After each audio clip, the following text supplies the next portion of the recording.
यति बेला मसँग संवाद गर्नको लागि पुण्य गौतम हुनुहुन्छ। पुण्य सर नमस्ते, यहाँलाई स्वागत छ। Thank you so much. तपाईँ आज छाता उडेर हामीसँग अन्तर्वार्ता गरिराख्नु भएको छ, यसको लागि तपाईँलाई धेरै धेरै धन्यवाद।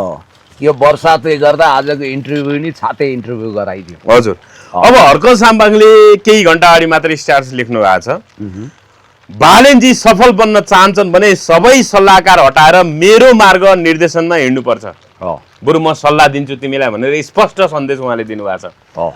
अहिले यो कुरा बुझिँदैन, पछि थाहा हुन्छ, it will be too late, it will be late भनेर भन्नुभएको छ। अहिले यिनीहरू मानेन भने अब भोलि यही कुराले उनलाई पछुतो हुनेछ र यो ढिला भइसकेको हुनेछ। मेरो सत्कारगमा, मेरो निर्देशनमा, मेरो सल्लाह सुझाव नआइँदाखेरि भोलि असफल हुनुहुनेछ, भोलि असफल हुनेछौ, त्यो हिसाबले यो ढिलो भइसकेको हुनुपर्छ। तत्काल मेरो मार्ग निर्देश अनुसार बालेन शाह हिँडेमा मात्रै सफल हुन्छन् बालेन शाह भनेर भन्नुभएको छ। हर्क साम्बाङको यो स्ट्याटसलाई तपाईँले कसरी हेर्नुपर्ने सर? अब यसो सरसर्ती सुन्दा एरोगेन्सी जस्तो सुनिए पनि हर्क साम्पाङज्यूको यो फिलोसोफिकल इन्टरप्रिटेसन अर्थात् पर्सेप्सन अमूल्य छ। यो दार्शनिक चेत भएको मान्छेले मात्रै बुझ्छ, किनभने बालेन शाहजीले घोषणा गरे अनुसार उहाँहरूको सत्ताको गाडी अनियन्त्रित अन्ध वेगमा कुदिरहेको छ र त्यो गाडी यदि गन्तव्यमा पुर्याउने हो भने हर्क पथ हुँदै गुज्रिनु पर्छ, नत्र एक्सिडेन्टमा पर्ने खतरा छ। हर्क पथ भने चाहिँ के हो? हर्क पथ भनेको श्रम, संस्कृति, प्रकृति, प्रविधि सबैलाई जोड्नु पर्यो, राष्ट्रियता अनि सबै जाति भाषा वर्ण लिङ्ग समेट्नु पर्यो, अनि लोकतान्त्रिक समाजवादी चेत राख्नु पर्यो, गरी खाने वर्गलाई विश्वास गर्नु पर्यो, लुटी खानेहरूको चङ्गुलबाट मुक्त हुनु पर्यो। हर्क साम्पाङले देश जनता विकास समृद्धिको पक्षमा हिउँको धुलोमा चटाइमा गुन्द्रीमा बसेर जो योगदान गर्नुभएको छ त्यसलाई बालेन शाहले एडप्ट गर्नु पर्यो र त्यो कुरामा हिँड्नु पर्यो। अर्थात् देशभक्ति, मानवता अनि त्यसपछि तपाईँको श्रम, संस्कृति आदि इत्यादिलाई आत्मसात गर्नु नि उहाँको गाडी हर्क पथमा हिँड्नु हो। मलाई लाग्छ यो उखान सायद सत्ताको लागि भालुला पुराण सुनाए सर हुनेवाला छ। अब सद्बुद्धि आइदिए हुन्थ्यो, अब विनाशकाले विपरीत बुद्धि टाइपमा क्लज एक्सिलेटर गतिलो छैन, ब्रेक पनि अनियन्त्रित भएको छ, नजाने कहाँ गएर यो झ्याम्पट गाडी त्रिशुलीमा खस्ने हो थाहा छैन। त्यसकारण सत्ताको उन्मादमा एकदम उन्मत्त भएर भएका मदले मातिएका बालेन शाहले एकचोटि हर्क साम्पाङको स्ट्याटस राम्रो छ, पढ्नुहोस्, मनन गर्नुहोस् र आफूलाई सच्याउनुहोस्। हजुर, अहिले हर्क साम्पाङले अब जस्तो मधेसमा विशेष गरी सुनसरीबाट अहिले सिरा अरू पर्सातिर आज चितवन पनि बन्दै हुँदै थियो, तर फिर्ता लिए भन्ने कुरा आयो। भन्नाले देशव्यापी मधेस यो सुनसरीको यो भनौँ न आगोले देशभरि त्यसको असर पुर्ने जस्तो देखिएको छ। भले अब सहमति भयो, लास बुझे भन्ने कुराहरू, सब बुझे भन्ने कुराहरू नै आयो, तैपनि अहिले पनि कतिपय ठाउँमा एक ढङ्गले भन्दाखेरि तनावको स्थिति छ, विरोध प्रदर्शन जारी छ होइन। हर्क साम्बाङले त्यहीसँग सम्बन्धित भएर एउटा स्ट्याटस पनि लेख्नु भएको छ। किन हो कता कता विदेशीहरू आएर देशमा अराजकता मच्चाको देख्छु, नेपाली सेनाको अपमान सडकभरि भएको देख्दा साह्रै नमज्जा लागेको छ हौ। भन्नाले यो आन्दोलन कतै विदेशीले चलाएको आन्दोलन त होइन, कतै घुसपेट त भएको छैन भनेर गम्भीर आशंका गर्नुभएको छ पुण्य सर। सँगसँगै उहाँले शान्ति शान्ति भनेर एकदमै लामो लेख्नु भएको छ, म अलिकति त्यसलाई पनि पढेर सुनाउँछु। शान्ति शान्ति शान्ति, सुन्निया पारुवाङ शान्ति, बुद्ध शान्ति, ओम शान्ति, अल्लाह शान्ति, युमाथेबा शान्ति, धरती शान्ति, आकाश शान्ति, हावा शान्ति, पानी शान्ति, अग्नि शान्ति, सूर्य शान्ति, चन्द्रमा शान्ति, सबै शान्ति भनेर लेख्नु भएको छ। कसरी हेर्नुभयो? ओम शान्ति र भवन्तु भने जस्तो हो यो। हजुर, यसलाई एक लाइनमा टुङ्ग्याउँदा वास्तवमा सबै 33 होइन, शान्तिको लागि निकै जपिराख्नु भएको छ उहाँले, कामना गरिराख्नु भएको छ। आज मात्रै होइन, एक हप्तादेखि शान्तिको लागि भनेर उहाँले निरन्तर शान्ति शान्ति भनेर लेखिराख्नु भएको छ। भन्नाले अहिले मधेसमा जुन नको आगो बलिरहेको छ त्यो निम्नु पर्यो, सफल हुनु पर्यो, वार्ता माग जायज माग छ भने पुरा गर्नु पर्यो होइन। देश विदेशी षड्यन्त्र छ भने त्यसलाई निस्तेज पार्नु पर्यो। नेपाली सेनाको अपमान गर्नु भएन, नेपाली सेना भनेको देशको सुरक्षाको अन्तिम दस्ता हो, त्यसलाई अपमान गर्ने, घैडा गर्ने, सही असफल बनाउने कोसिस कसैले नगर्नु भनेर उहाँले चेतावनी दिनुभएको छ। सही कुरा हो, किनभने शान्ति शान्ति शान्ति, बुद्धम शरणम गच्छामि, धम्मम शरणम गच्छामि, सङ्गम शरणम गच्छामि, peace is the one of the way of country हुनुपर्छ। एक मात्र देशको बाटो भने के शान्ति हो, शान्ति बाहेक अरू कुनै विकल्प छैन। क्रान्ति नै हुनु पर्यो भने पनि शान्तिपूर्ण हुनु पर्यो। रक्तपातपूर्ण, आगजनी पूर्ण, तोडफोड युक्त क्रान्तिले भोलि विध्वंस विनाश निम्ताउँछ, विभाजन निम्ताउँछ, देशलाई हानि गर्छ, घाटा पुर्याउँछ। देशलाई जसरी युगोस्लाभिया टुक्रा टुक्रामा विभाजित भयो, सर्बिया, मोन्टेनेग्रो, मेसिडोनिया, बोस्निया, हर्जगोभिना जस्तै हो, यहाँ पनि उहाँले एकदम चिसो आशंका गर्नुभएको छ। वास्तवमा त्यो सही हो, किनभने अनुहार तपाईँले चिनिँदैन होइन। अब हेर्दा मधेसकै भाषी जस्तो लाग्छ, तर एउटा हर्स्ट रियालिटी स्वीकार्नुपर्छ। बोर्डर एरियामा, सीमा एरियामा कान्तिपुरले लामो रिपोर्टिङ पनि छापेका थियो, अरू अखबारले पनि लेखेका छन्। वास्तवमा हाम्रो सीमा पार अपराध गर्नेको जमात ठुलो छ। यताबाट उता क्रस बोर्डर क्राइम गरेर यता भागेर आउने, उताबाट आउने, यहाँ अपराध गर्ने, उता भागेर जाने, यो खालको एकदम चुत्थो परम्परा छ।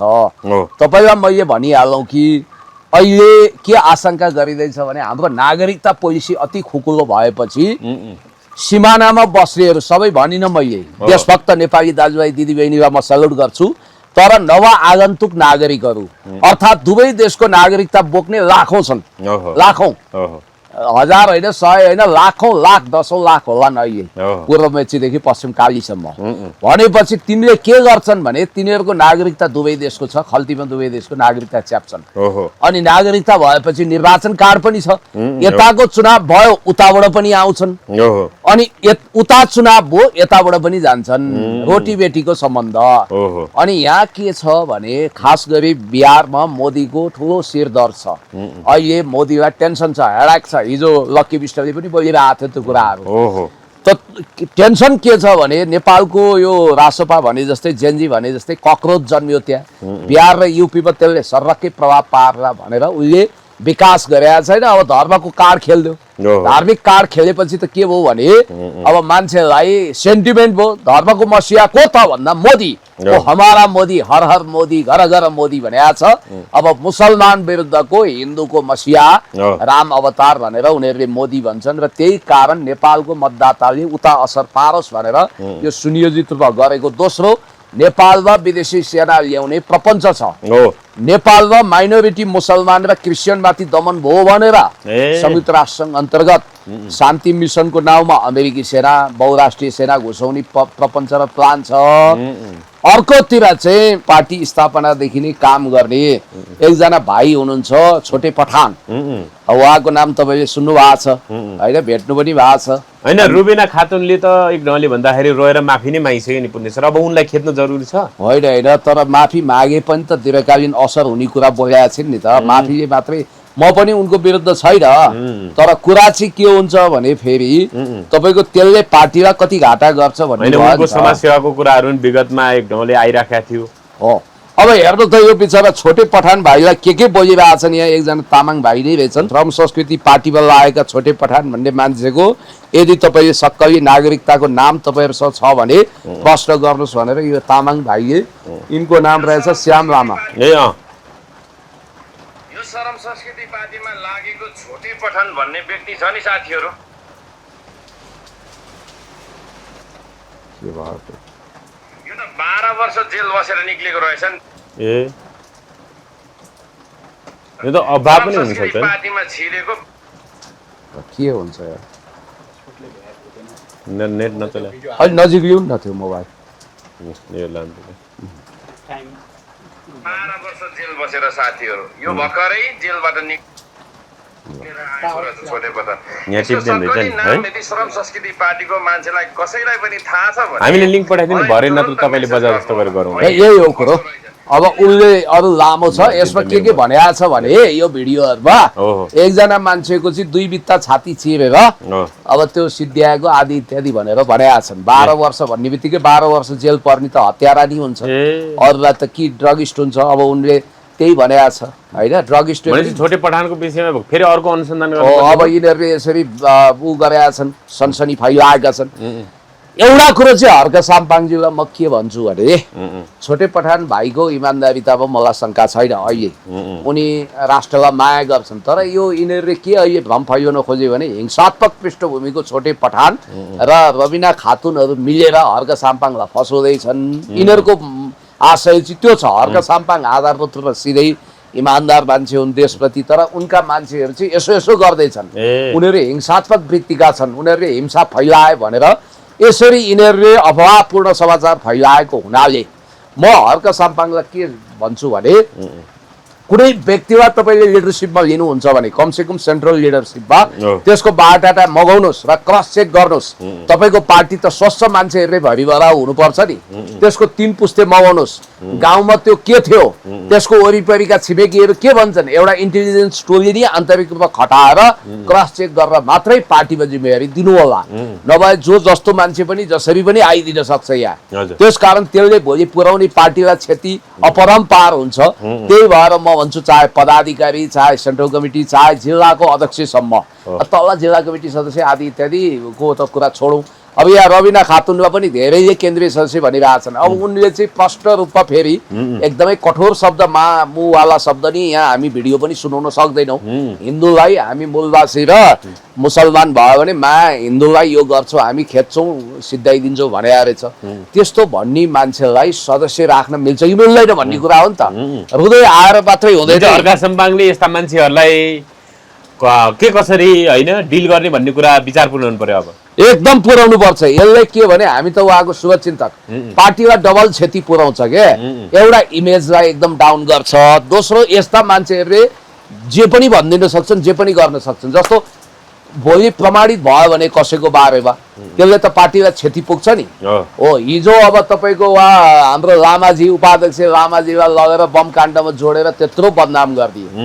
अहिलेसम्म उहाँ पार्टीमा पुनर्स्थापित हुन सके जस्तो लाग्दैन मलाई अहिले उपाध्यक्ष हुनुहुन्छ होइन हुनुभयो र कहिले होइन भइसक्नु भन्ने कुराहरू आइरहेको थियो अब त्यो हेरौँ के छ होइन मैले पाएको सूचना चाहिँ त्यो त्यस कारणले गर्दा अब हर्क साम्पाङज्यूको पार्टीमा नयाँ शुद्धिकरण उहाँले गर्नुहुन्छ र अलिकति जेन्युन कुरामा जाउँ हर्क साम्पाङज्यूले जहिले पनि राष्ट्रियतालाई महत्त्व दिनुभएको छ जनताका मुद्दालाई महत्त्व दिनुभएको छ जनताका कामलाई महत्त्व दिनुभएको छ अहिले मधेस आन्दोलन यो दोस्रो मधेस आन्दोलन बनाएर सत्ताको रोटी सेक्ने दाउपेचमा धेरै छन् त्यो द्वन्द्वमा अहिले घिउ हाल्ने वा पेट्रोल हाल्ने पनि थुप्रै छन् त्यसकारण हर्क साम्पाङलाई जसरी पनि बदनाम गर्ने सिद्ध्याउने हेर्नु त हुँदै नभएको इल्जाम लगाएका हर्क साम्पाङले प्रायोजन गरे अरे रमेश प्रसाई के भयो भने रमेश प्रसाईले त्यस्तो कुरो बोल्न मिल्छ अब यहाँ मसँग भिडियो पनि होला म यो बजाउन सक्छु तपाईँलाई होइन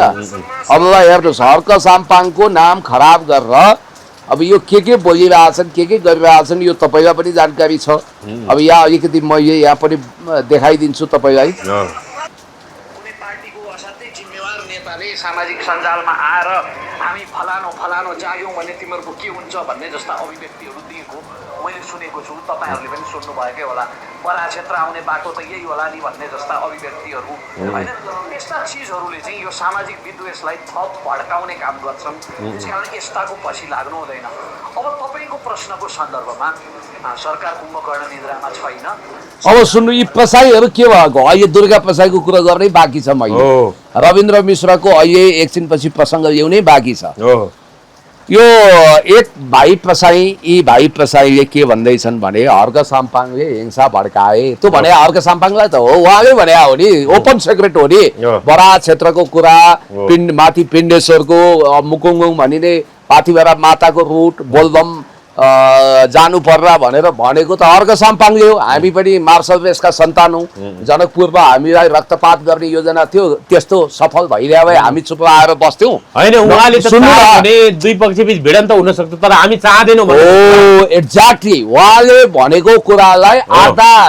बताउन चाह्यो भने त हामी पनि के कमजोर भन्न खोज्नु भयो उहाँले यो एउटा भाषण थियो कि महेश बस्नेतजीको अर्थको अनर्थ लगाउने केही पनि छैन केपी ओली फेरि मेरो पनि काट्छन् भन्ने मलाई यहाँ डर छ केपी ओली भनेको यस्तो हुन् उस्तो हुन् यिनलाई यहाँ लानुपर्छ त्यहाँ लानुपर्छ भनेर पहिला नेगेटिभ कुरो यो भनेर आरोप लगाइरहेका छन् विपक्षीले तर उहाँ यस्तो होइन भने त्यो आरोप लगाइरहेछन् भन्ने पनि काटिदिए।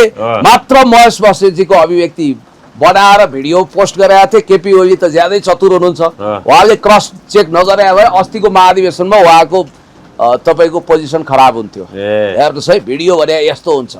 अनि बोल्दै नभए अब मैले पनि कहिले कहिले हर्क साम्पाङज्यूको विषयमा बोल्या हुन्छु, तर टुक्रा काटिदिन्छन्। हर्क साम्पाङलाई हर्के हवलदार, यसले यसो गर उसो गर भने मात्रै राखिदिन्छन्, भनेर आरोप लगाउँछन्, भन्यो अगाडिको राखिदिएर मलाई नै हर्क साम्पाङज्यूको प्यारा मान्छेहरू वा हर्क साम्पाङज्यूको नजरमा पिटुल्याउनु खोज्छन्। धन्न साथीहरू सजग रहेछन्, फुल भिडियो वाच गर्दा रहेछन्। अब कुनै कुनै त फुल भिडियो पाउँदैनन्।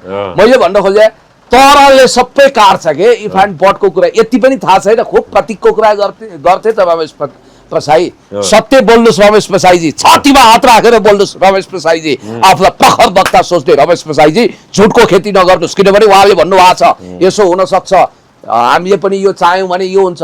चाह्यौँ भने मैले पनि चाहेँ भने म अहिले अमेरिका, तर हामी चाहँदैनौँ भन्ने भाव त छ नि त त्यहाँ। सुन्नुहोस् न, म तपाईँलाई एउटा कुरो भन्छु, मैले पनि चाहेँ भने म अमेरिका जान सक्छु, ग्रिन कार्ड लिन सक्छु, त्यहाँको सिटिजन हुन सक्छु, नेपाल छोड्न सक्छु। तर म नेपाल छोड्न चाहन्न। म यही देशमा जन्मी, यही माटोमा हुर्किन्छु, यही देशमा मन्त्री प्रधानमन्त्री हुने, राष्ट्रपति हुने मेरो सपना छ।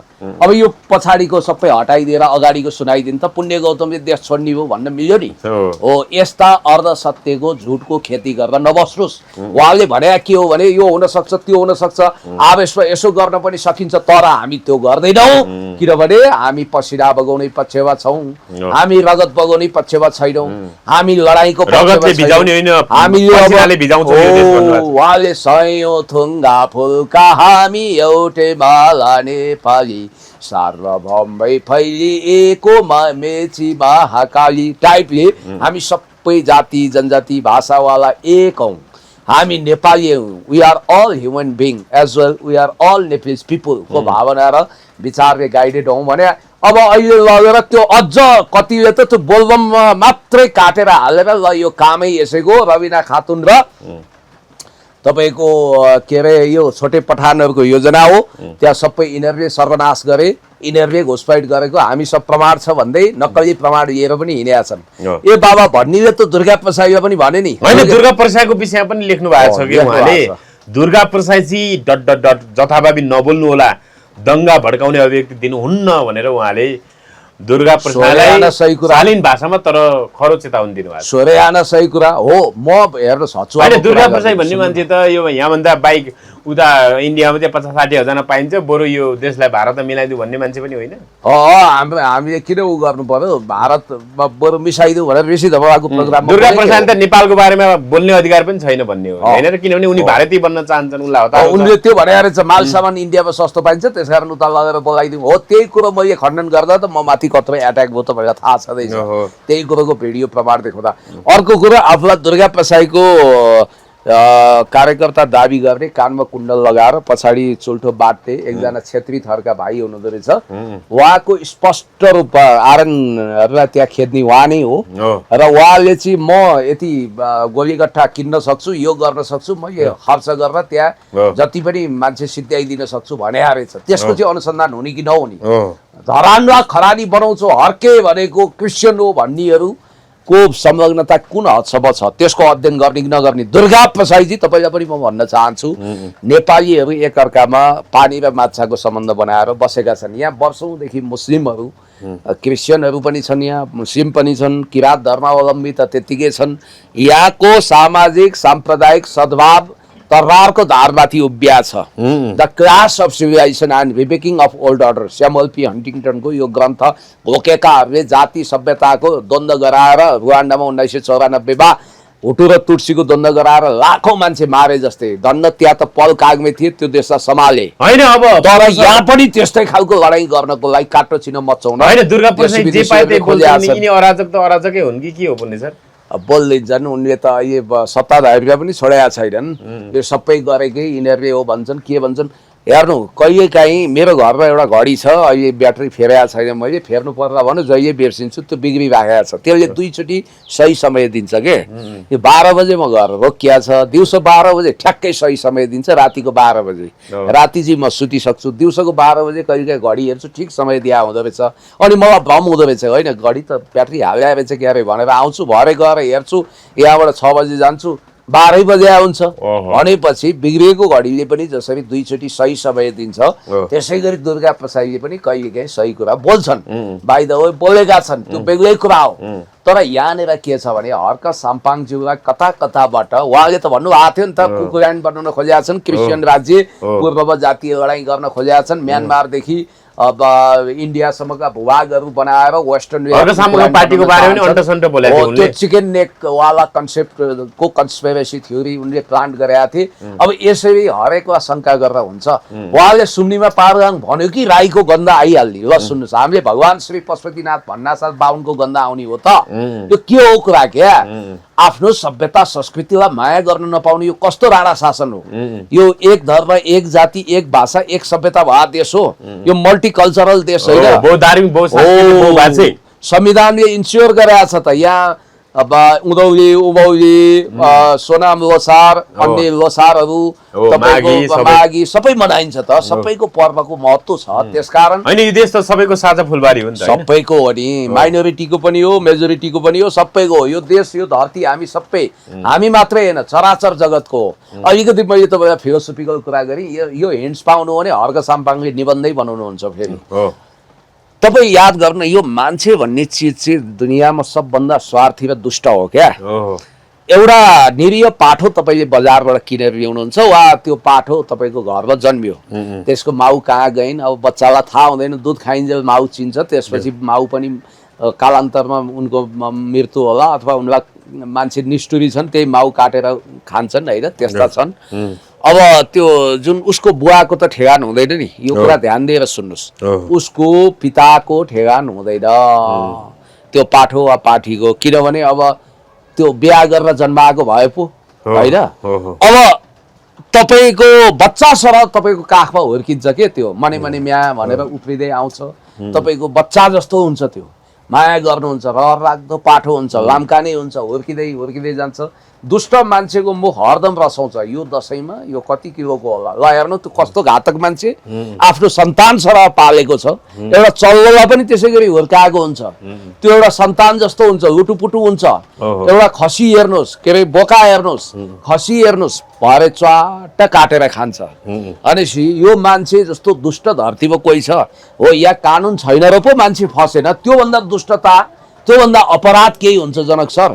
त्यसकारण धरतीमा मान्छेले अन्यायपूर्ण शासन व्यवस्था कायम गरेको छ के होइन। अब जस्तो एकजना छेत्री भन्ने जो अस्ति आर्यन राईलाई खेद्न भूमिका खेले, अब उनले अब मैले 48 घण्टाभित्र गोली हान्न लगाउँछु, चाहे 5 लाख 10 लाख 15 लाख मलाई मतलब छैन, मैले पैसा जति पनि बगाउँछु, मा झाक्ने मुसल्टेहरू तिमीहरू जति पनि छौ भागिहाले यहाँबाट भन्ने विक्रम छेत्री फेरि दुर्गा प्रसादकै निकट छ भन्नाले आफ्नो आफ्नो नजिक र आसेपासेको के बोलिन्छ त्यो चाहिँ ख्याल नगर्ने, अनि अरूको बारेमा अन्टसन्ट बोल्दै हिँड्ने दुर्गा प्रसाद हो। त्यसकारण त्यो छेत्री भाइले सामाजिक सञ्जालमा त्यसरी बोलेका भिडियो यत्र तत्र सर्वत्र छन्। म भन्छु दुईटा एक्सट्रिम हो, एउटा खातुनको पनि हो, सिधा कुरा भन्नुपर्छ, खातुनको अभिव्यक्तिले पनि सामाजिक सद्भाव फड्काए, अर्को छेत्रीको अभिव्यक्ति पनि आपत्तिजनक छ, र यी दुवैलाई अनुसन्धानको घेरामा ल्याउँदा पनि फरक पर्दैन। किनभने अनुसन्धान गर्दाखेरि यदि उनीहरू सामेल छैनन्, उनीहरूले मुखको मात्रै तितो पोखेका हुन् भने उनीहरूलाई अफवाह फैलाएको बाहेक अरूमा सजाय हुँदैन। साँच्चै त्यो यिनीहरूको काहीँ न काहीँ लिङ्क अप छ भने त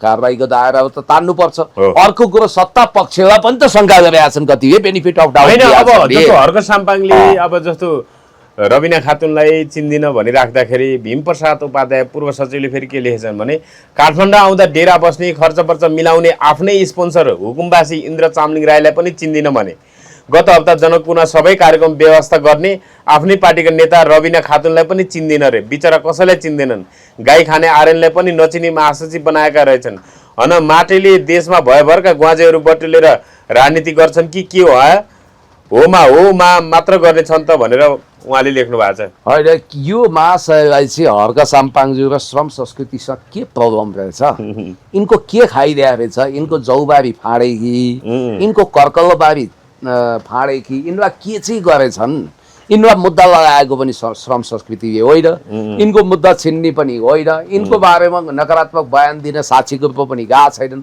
हर्क साम्पाङज्यूसँग आखिर प्रब्लम के छ, किन हात धोएर लागेका छन्, किनभने त्यसको जवाफ मसँग छ।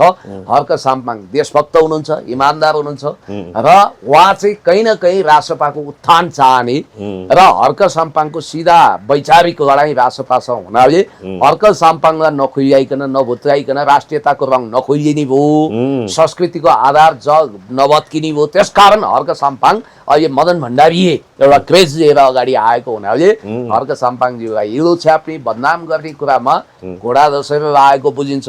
बरु उहाँ महाशयले एकचोटि आफ्नो अनुहार आफै ऐनामा हेरिदिउँ र सर्वोच्चमा विचाराधीन रहेको आफ्नो मेलम्ची सम्बन्धी मुद्दाको बारेमा जनता जान्न चाहन्छन् जानकारी गराइदिउँ, बस राम्रो हुन्छ।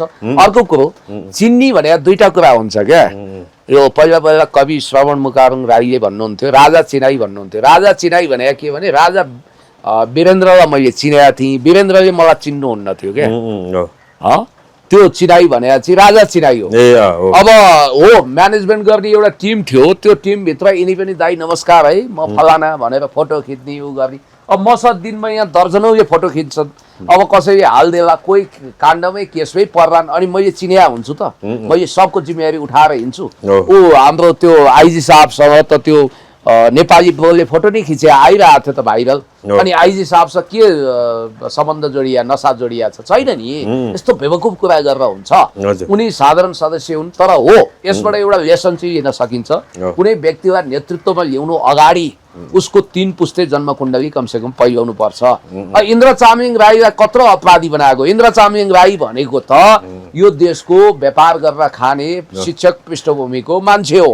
उहाँलाई सत्ताले अनावश्यक रूपमा बदनाम गरायो, नक्कली भूमाफिया बनायो, उहाँको बकैदा लाल पूर्जा छ। अहिले त उहाँले त्यो अब अस्ति भत्काउन खोजेको थियो, अहिले सञ्चालन पनि ल्याइसक्नु भयो, त्यो सञ्चालनमा ल्याउनु भयो।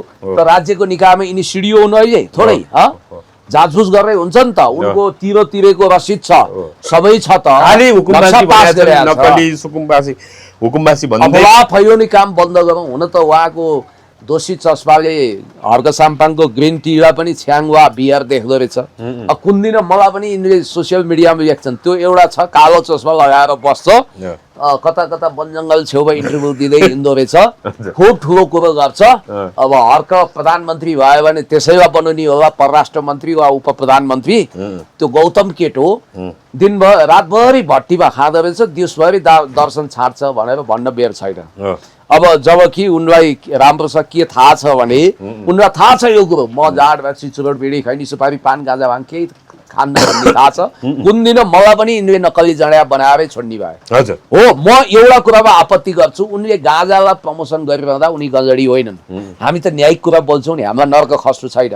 अब उनले साँच्चै लुकेर गर्छन् भने त्यो मलाई थाहा भएन, तर अहिलेसम्म उनी गजडी भएको मसँग प्रमाण छैन। भएको कुरालाई भएको भन्नुपर्छ, तर अफवाह फैलाउने काम बन्द गरौँ। र यो मधेसको मामिलामा चाहिँ मैले के सुनिरहेको छु भने हर्क साम्पाङलाई भौतिक रूपै अहिले जाँदाखेरि एट्याक गर्ने पुरा प्लान छ।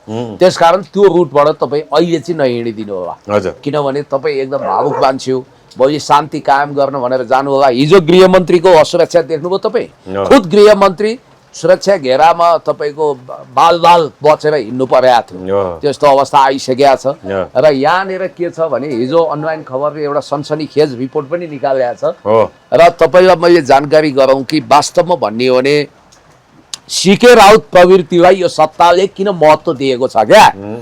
प्रधानमन्त्रीले पनि 1 to 1 भेट्ने हेर्नुहोस् है। अब सिपी मैनालीलाई भेट्ट बोलाउँदैनन्, नारायण मान जस्तो देशभक्तलाई बोलाउँदैनन्, चित्रबहादुर केसीलाई बोलाउँदैनन्, तर सीके राउत कुनै पनि सर्वदलीय बैठकमा छोड्दैनन्। उनलाई बोलाउनै पर्ने बाध्यता डिप स्टेटले खडा गर्दै आयो।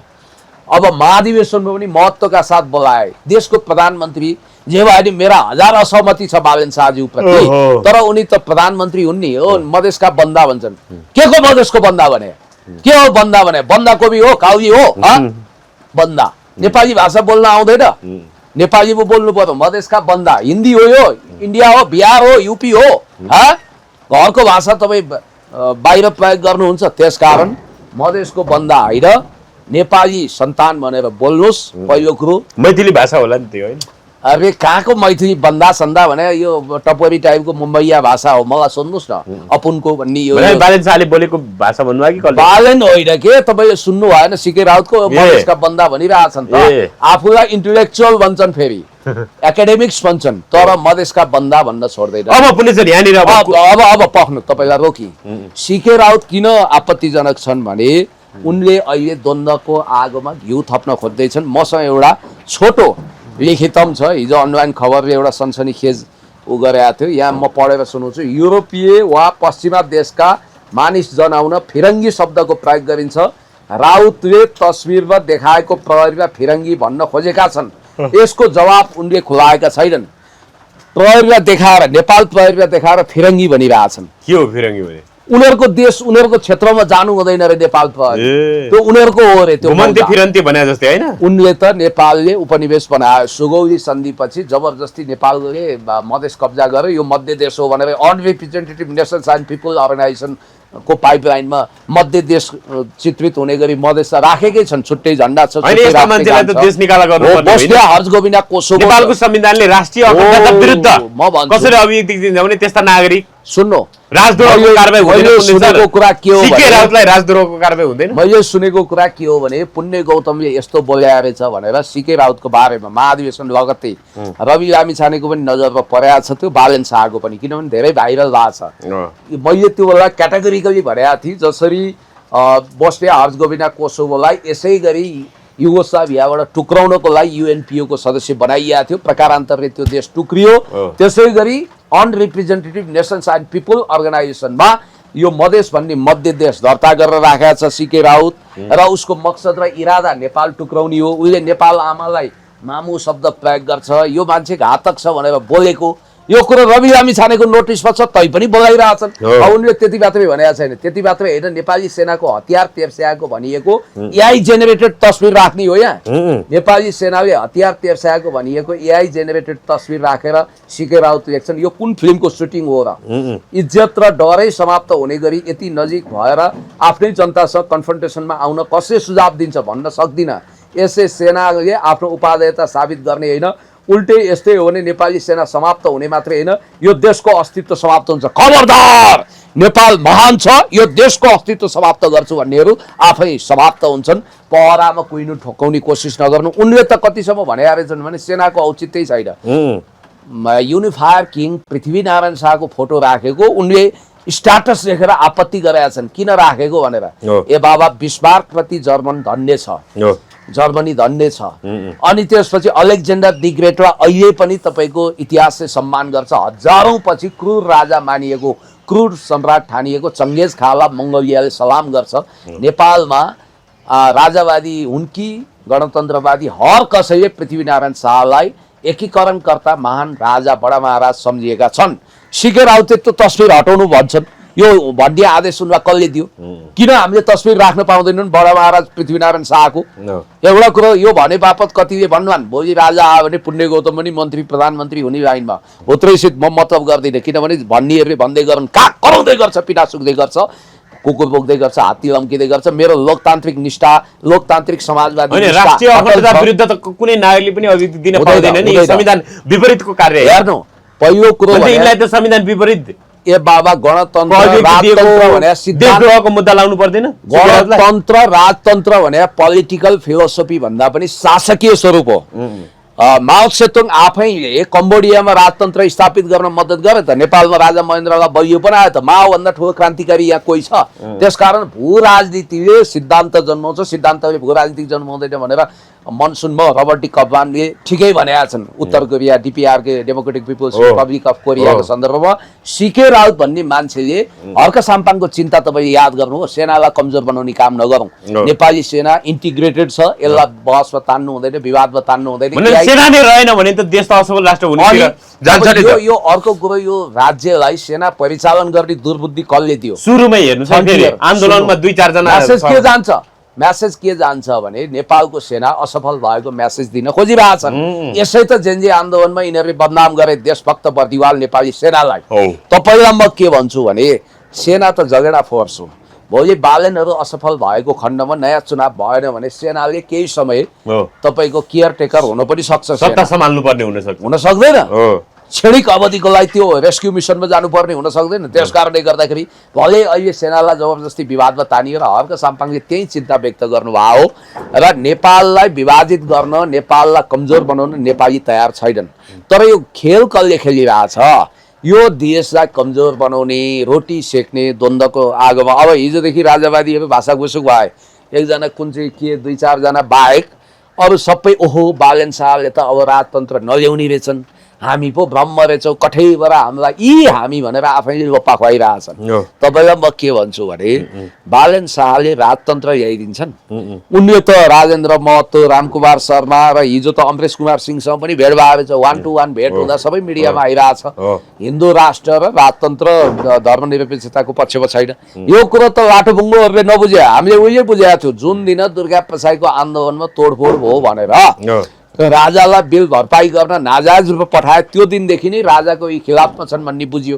अर्को लाटोले पनि बुझ्ने कुरा के हो भने राजतन्त्रको पक्षमा बनिरहेको माहौल बनाए त थियो नि। हामीलाई त्यो कुरा त हामीले देखाएको थियौँ नि। यहाँदेखि एयरपोर्टदेखि नारायण हिटीसम्म एउटा लहरको त लायो। त्यो मासलाई डाइभर्ट गर्न नै जेनजी आन्दोलनको नाउँमा बालेन र रविहरूको यो राजसभालाई अगाडि बढाइयो। That's all. त्यस कारणले गर्दाखेरि राजाको एजेन्डालाई नै समाप्त पार्न यिनीहरू ल्याएको। अब यिनीहरू कहाँबाट राजावादी हुन्छन्? रवि लामिछानेलाई घाँटीको नसा फुलाएर सङ्घीय लोकतान्त्रिक गणतन्त्रप्रति हामी मनसा बाचा कर्मबाट प्रतिबद्ध छौँ भनेर भनेकै हो नि। त्यस कारणले गर्दाखेरि लन्जु फन्जु कुरा गरेर हुँदैन। हर्क साम्पाङज्यू ठिक हुनुहुन्छ, नेकपा एमालेको आफ्नो स्ट्यान्ड ठिक छ। देशमा लोकतान्त्रिक परिपाटी अगाडि बढाउनु पर्छ। यो देशको अस्तित्व नष्ट भ्रष्ट गर्नु हुँदैन भन्ने कुरामा हामी ढुक्क छौँ। हजुर पुरेसर, अहिले जस्तो पाकिस्तानको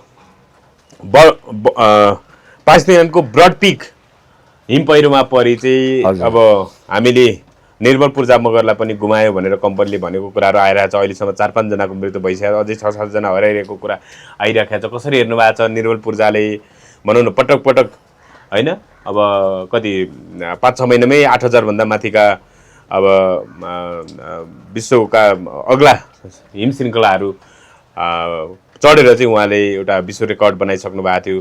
अहिले यो ढङ्गको क्षतिले आम जनमानसलाई एउटा भनौँ न बाबियोल बनाएको छ। कसरी हेर्नु भएको छ? एकपछि अर्को गर्दै अहिले पनि खोजी कार्य, अरू केही पर्वतारोहीहरू अझै पनि हराइरहेको भन्ने कुरा छ। निर्मल पूर्जाको चाहिँ ज्यान गएको भन्ने कुरा कम्पनीले उल्लेख गरेको छ। यद्यपि उनको शव अहिलेसम्म फेला परेको अवस्था छैन। के भन्नुहुन्छ तपाईँ?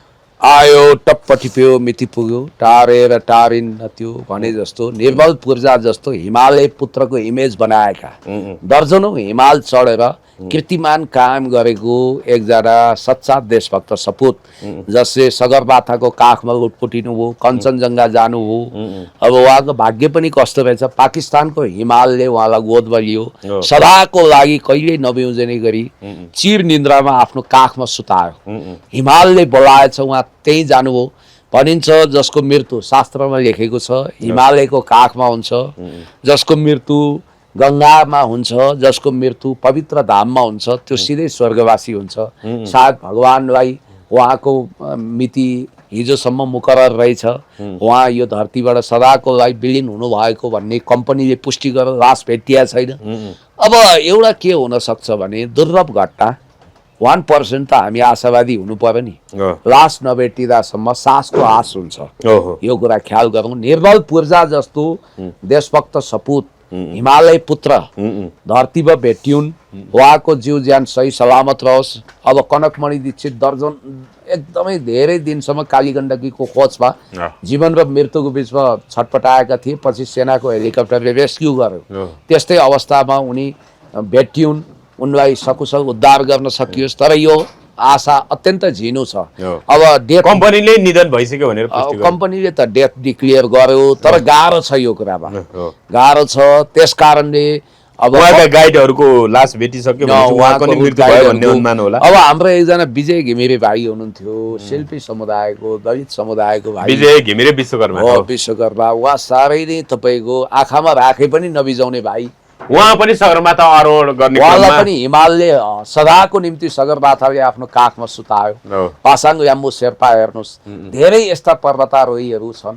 अब त्यो हिम आदि हिम पहिरोबाट हाम्रो एकजना भाइ गौतम भाइ हुनुहुन्थ्यो, ठ्याक्क दिमागमा नाम आएन, उहाँले एकचोटि सगरमाथा आरोहण गर्न जानुभयो, उहाँ त सातो पुत्तो उडेछ, फेरि उहाँ नजानी भनेर फर्किनु हो, किनभने त्यो सक्दैनन्, कोही लेक लाग्छ। होइन कङ्ग्रेसका नेता विश्वप्रकाश शर्मा अहिले सायद के छन् महामन्त्री छन्, महामन्त्री भन्दा पनि पार्टी उपसभापति होला होइन, उपसभापति विश्वप्रकाश शर्मा पनि अब सगरमाथाको बेस क्याम्पभन्दा अलि माथि पुगेर फर्केको भन्ने कुराहरू आइरहेको थियो पहिला। अब उनले पनि पटक पटक प्रयास गरिरहेछन् सगरमाथा चढ्न। होइन अब यस्तो हुन्छ कि छोरीलाई भेट्दा निकै गर्वको महसुस भएको भन्ने कुराहरू उनले भिडियो बनाएर अब सगरमाथा चढ्ने त मेरो पनि सपना छ। अब सगरमाथा चढ्न सकिँदैन हेर्नु, हजुर हजुर होइन सकियो होला, तर त्यो साहस मैले जुटाउन सकेको छैन। वर्षौँ अगाडिका मेरा 2-4वटा दुस्साहसले मलाई कहिले पनि एडभेन्चरमा अगाडि नबढ्न प्रेरित गर्छ। जस्तो म कति दुस्साहसी थिएँ भने कसैले सुर्याइदियो भने खोलामा अटेस पटेस बाढी आएको छ बकैयामा, म स्वाट्टै आम फाल्थेँ, धन्न एउटा गोरु आएर पुच्छर समातेर मैले बैतरणी तरे जस्तो भयो। म सायद तपाईँहरूको हजारौँ भिडियोमा मलाई बोल्नु थियो, भोलि देश सम्हाल्नु छ होला, त्यसकारण भगवान्ले रक्षा गरे। कैयौँचोटि मृत्यु सल्लुकामारी भयो। एकचोटि त म त कस्तो भने त्यो ह्युम पाइप हुन्छ नि, त्यतिखेर हेम पाइप भन्थे, तपाईँ सुन्दा हाँस्नुहुन्छ तर भएको घटना। अब अग्लो हुनु पनि केही छैन, कहिले यो निधार ठोकिन्छ काठमाडौँका होचा घरमा हिँड्दा। एकचोटि चाहिँ मलाई स्वाटै तपाईँको ह्युम पाइपबाट हामी छिर्ने होइन, यसरी पानी ठुलो थियो त्यहाँ, अब यसो शनिबार नुहाउन जान्थ्यौँ अनि हेम पाइप राखे, बडा मजा आउने के हेम पाइपबाट उता सुत्त निस्किन। म त त्यो सुरुङमा छिरे जति फेल हुने यसरी अड्की छु के लामो हुनाले, यसरी 1300 परि छु। अब भयो त, तर भाग्य र संयोग भन्नुपर्छ। अर्को केटो चाहिँ त्यसरी खेल्न आएको, उसको लात्तीले स्वाट्ट मलाई ठेल्यो अनि उता म उत्तिएर पुगेँ होइन। हो अब एट्याक पनि मलाई धेरैचोटि भयो, अब द्वन्द्वकालमा पनि धेरै यातना पाएँ। तर म यसबाट के भन्छु भने आवश्यक एडभेन्चर मात्रै गर्नुहोस् है। जस्तो खोला नतरी नहुने छ तर्नुहोस्। अब सौकको ऱ्याफ्टिङ गर्दा कहिले काहीँ अचम्म हुन्छ, प्यारासुट 100% सेफ्टी हुँदैन नि। एकाध जना मान्छेको ज्यान गएको छ नि प्यारासुटमा त्यो छाता नखुल्दा। अनि त्यसपछि बन्जी जम्प, यो पनि 100% सेफ्टी छैन है। हुन त बन्जी जम्प व्यवसायीले भरे मलाई फोन गर्न सक्छन्, व्यवसाय धरापमा नपार्नु सर भनेर। बन्जी जम्प पनि सेफ्टी छैन, प्याराग्लाइडिङ पनि सेफ्टी छैन। एडभेन्चर भन्ने बित्तिकै 1% जोखिम त जहाँ पनि छ। बन्जी जम्पमा कहिले काहीँ त्यो डोरी चुडिया भन्नाले जीवनभन्दा ठुलो कुरा होइन केही पनि होइन, एडभेन्चर र साहस भनेर। अब विजय भाइको कुरो गरौँ न, उनले भन्थे अब दाइ मेरो यो उनको एउटा औँला गएको थियो कि तपाईँहरूले याद गर्नु भएको थियो कि थिएन, के भएको यो भने अब यो त खुकुरले काटे जस्तो देखिन्थ्यो कि त्यो के हुँदो रहेछ भने चिलाउँछ अरे क्या, त्यो हिउँले खाएपछि यसो चिलाएको यसो गरेर त सट्टै आयो। अब भयो त चिसोले आउँदै गयो भनेपछि अब यस्तो हुन्छ त्यो हिउँमा त तपाईँको पुरै हजारौं लाखौं वर्षसम्म पनि त्यो लास चाहिँ सकुशल जीवित रहन्छ, त्यो जस्ता तस्तै रहन्छ, नकुइएर त्यस कारण अब निर्मल पूर्जाको पनि कहाँ छ लास के छ अब थाहा छैन। तर बिचरा त्यति राम्रो मान्छे, इमान्दार मान्छे, देशलाई माया गर्ने मान्छे, उनको इन्टरभ्यू हेरेर कि आँखाबाट आँसु आउँछ अहिले। त्यस्तो असल व्यक्ति विजय घिमिरे जस्तो व्यक्ति, पासाङ याम्बु शेर्पा संयोग कस्तो भने मदन भण्डारी र उहाँको एकै सालमा मृत्यु हो। मदन भण्डारीले उहाँलाई शुभकामना दिनु हो, वैशाखमा उहाँको जीवन समाप्त हो। हिमाल चढ्नु अगाडि पासाङ याम्बुले मदन भण्डारीबाट आशीर्वचन लिनु हो। उहाँ हिमालले विलिन हुनुभयो, मदन भण्डारीलाई कोशी के अरे त्रिशुलीले खायो। त्यस कारण अब हर्क साम्पाङलाई पनि म के भन्छु भने उहाँका पनि केही अजीब अजीब सौखहरू छ, उहाँलाई पनि एडभेन्चरमा रमाउन मन लाग्छ। सुम्निमा पारुहाङको त तपाईँले थाहा पाइहाल्नु, आमालाई बोकेर त्यो सुम्निमा पारुहाङ स्थलसम्म उहाँ जाँदाखेरि हाम्रै आँसु आँखा रसायो। अरूलाई पनि त्यसो गर्न अपिल गर्नुभएको छ। आमा कति महान लेखेर कति महान छिन् ती जननी जसले जन्मदिन उनलाई यत्रो हुर्काइन् पढाइन् बढाइन् र त्यो भिडियो हेर्दा पनि हामी साह्रै भावुक हुन्छौँ, भावविहल हुन्छौँ। तपाईँ भावुक बन्नुभयो त्यो भिडियो हेरेर? मैले आमाप्रतिको सम्मान, वर्षौं अगाडि आफ्नो आमा गुमाएको, त्यसकारण मैले भनिहालेँ यस्ता कुराहरू छ। हजुर, अन्त्यमा जाँदै पुण्य कुलमानको दाबी आगामी चुनावपछि बागमतीमा हाम्रो पार्टीको नेतृत्वमा सरकार बन्छ, यो सरकार 5 वर्ष टिक्दैन, स्थानीय र प्रदेश सभाको चुनाव लगतै सङ्घको निर्वाचनको तयारीमा लाग्नु। बागमती कि देशमा भने बागमती प्रदेशमा चाहिँ हाम्रो सरकार बन्छ भन्नुभएको छ उहाँले। अब प्रदेशको त के कसो हो म भन्न सक्दिनँ होइन। देशभरि चाहिँ उहाँको लक्ष्य नै प्रदेश छ कि क्या हो, देश भन्नु पर्थ्यो नि होइन। यस्तो हो के यो चुनावमा लड्न गएको मान्छे जमानत जफत हुन्छ भने पनि उसले बहुमतकै झाँसा दिन्छ होइन पे त्यसो भए कुलमान घिसिङको जमानतै जफत म यो त भन्न खोजे आइरहेँ उनलाई भने होइन। अघिल्ला चुनावहरूको अप्रिय उदाहरण छ कुलमान घिसिङ त होइन राम्रो मान्छेलाई त्यसरी त्यो कुलमान घिसिङ प्रत्यक्षतर्फ त्यो देश यो देशमा 1 सिट जित्ने मान्छे हुन् त्यतिखेर। हो। तर त्यहाँ के घपला भयो थाहा छैन। कुलमान घिसिङले नै चुनाव जित्ने अवस्था थियो। कुलमान घिसिङजीको चाहिँ हर्क साम्पाङज्यूसँग जुगलबन्दी गरेर नजानु, एक्लै हिँड्नु उहाँको भुल हो। उहाँको नेचर, उहाँको प्रवृत्ति आदि इत्यादि रासोपासँग मिल्दैन। हुन त रासोपासँग अलगिएको वा कुनै बवन्डर सैद्धान्तिक कारणले होइन रहेछ। हर्क साम्पाङसँगै मिल्दा राम्रो हुन्छ कुलमान घिसिङ। अब त्यसको लागि उहाँको एउटा इगो प्रब्लम छ। रासोपाबाट अलग भएको पनि वैचारिक कारणले होइन, आलो पालोको प्रधानमन्त्री नदिने भयो। अनि दोस्रो चाहिँ उहाँको इगो के हो भने आलो पालोको अध्यक्ष नदिने भयो भनेर। त्यो दुईटा कारण रहेछ नि त, बाँकी कुरो त जम्मै लन्जु फन्जु रहेछ, सैद्धान्तिक कारण होइन। हर्क साम्पाङसँग पनि मिल्न नसक्नुको कारण उहाँलाई अध्यक्ष दिनुपर्छ र भइपरि आउँदा प्रधानमन्त्री उहाँ नै हो भनेर डिक्लियर गर्नुपर्छ, अरू शर्तमा उहाँ मिल्नुहुन्न। हस्, जाँदा केही भन्नुहुन्छ? जाँदा जाँदै धन्यवाद भन्छु, थ्याङ्क यू।